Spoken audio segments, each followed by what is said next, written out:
we don't think of p and p as different sounds. Rather, p and p are two different ways of saying p. It's not as if we could have p and p making the difference in meaning between two words like p and b, p and b do with pat and bat. It's not as if a bat is something that you hit a ball with, and a pat is something you get on the head, and a pat is something that you scramble with your eggs. There's no such thing as a pat. That wouldn't happen. Rather, p is just something that happens to p when it comes at the beginning of a word or a syllable. But, however, this is the thing. In Korean, p and p are real sounds. And what I mean by that is that they make the difference in the meanings of a word. And so, for example, in Korean, pool means grass. Now that's a puffy P, but it's not puffy because it's at the beginning of a word. Pool means grass, but pool means fire. Watch that again or listen to it. Pool means grass. Pool means fire. Completely different words. And so that means that both p and p are different real sounds in Korean. Now remember we saw that B is not a real sound. B is just what happens when P gets caught between two vowels. They don't even use it in their alphabet. But then we do not have any indication of the puffiness of P in our alphabet. It's just that you sometimes say P, sometimes you say P, and it depends on where the P happens to be, and you can be pardoned for probably never having thought about that before. But in Korean, oh, they'll think about it. They'll tell you. You know, people who are not linguists know that there is P and there's P. And they have to know because when they say a word like pool, they mean grass. And then if somebody says pool, well, that means something completely different, fire. If you've ever had any experience with Korean and noticed that it's very hard to get things across to native speakers without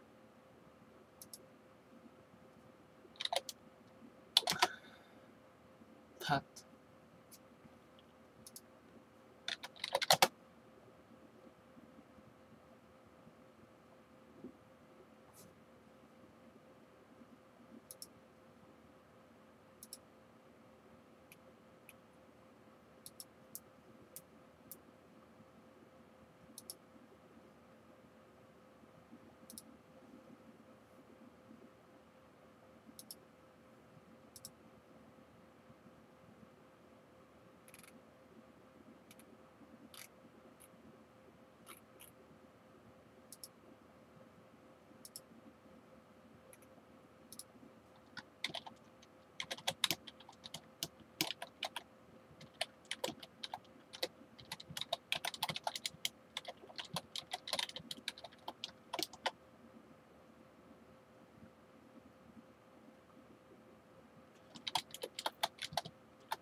either being laughed at or getting things wrong or having to make many repetitions. A lot of it is because of these aspects of the consonants. We think of p and p as the same thing. In my head, they certainly are. But to them, if you say pool, it's one thing. If you say pool, it's another. If you say poo, it's one thing. If you say poo, it's another. And so they are real sounds. Now, what this means is that in a language, as we've seen, there is a grid of sounds. But there's more to a language's collection of sounds than just that they're all in there. There's a certain relationship. In each language, some sounds are real sounds. And that means that they can make the difference between words' meanings. And so bat and tat, B and P are real sounds for us. Poo and poo, P and P are real sounds in Korean. Whereas there are other sounds that just arise as the product of some other sound, depending on where that sound happens to be in a word. So, in linguist terms, the real sounds are called phonemes. Now, phoneme is not just a synonym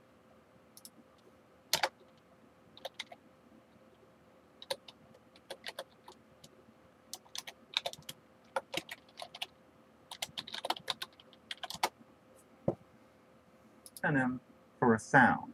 Phoneme is the real sound.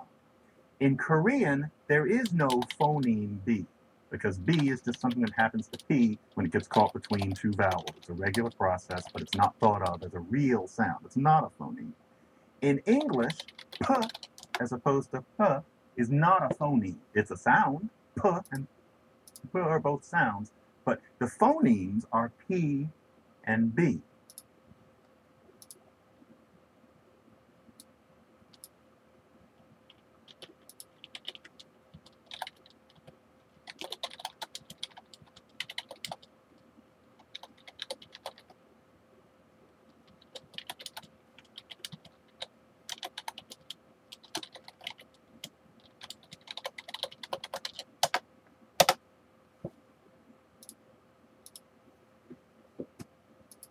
Now, any phoneme has variations. And so, for example, in English, there is what we can think of as the grand concept of P. There's something which you could call pietude. It's the grand conception of P. I was once trying to explain this to a class and made up a word by accident that really got me in a little trouble. Pietude. Now, we have two kinds of pietude. You have puffy P, and then you've got kind of boring P, non-puffy P, P. And so you've got pot P and spot P.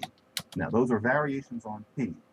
Those two kinds of P, the pot P and the spot P, what we call them are allophones of the phoneme P. So P is kind phoneme. In English, P, as opposed to P, is not a phoneme. It's a sound. P and P are both sounds, but the phonemes are P and B. Now, any phoneme has variations. And so, for example, in English, there is what we can think of as the grand concept of P. There's something which you could call pietude. It's the grand conception of P. I was once trying to explain this to a class and made up a word by accident that really got me in a little trouble. Pietude. Now, we have two kinds of pietude. You have puffy P, and then you've got kind of boring P, non-puffy P, P. And so you've got pot P and spot P. Now, those are variations on P. Those two kinds of P, the pot P and the spot P, what we call them are allophones.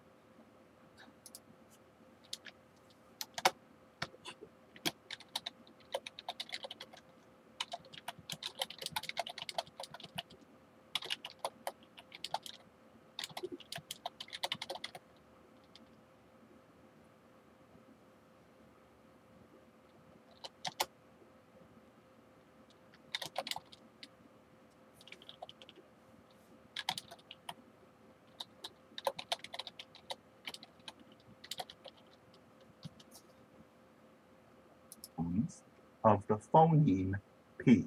So P is a phoneme, it's a real sound, but it comes in variations, and those are called allophones. So it has allophones. That's how it works in English. Now, over in Korean, things are different. And so, p and p are phonemes. They make the difference in the meaning of a word. But there's no such thing, for example, as book. You have book, and that's law, but then there is no book. B only happens when it gets caught between two vowels. And so there is a phoneme in Korean, and that phoneme is b. That's the spot P for us. It's the non-puffy P. And it comes in two variations. You either have p, and that's, for example, at the beginning of the word book, law, and then you've got b. And that's what happens when this phoneme P, not aspirated P, but P, happens to come between two vowels. And so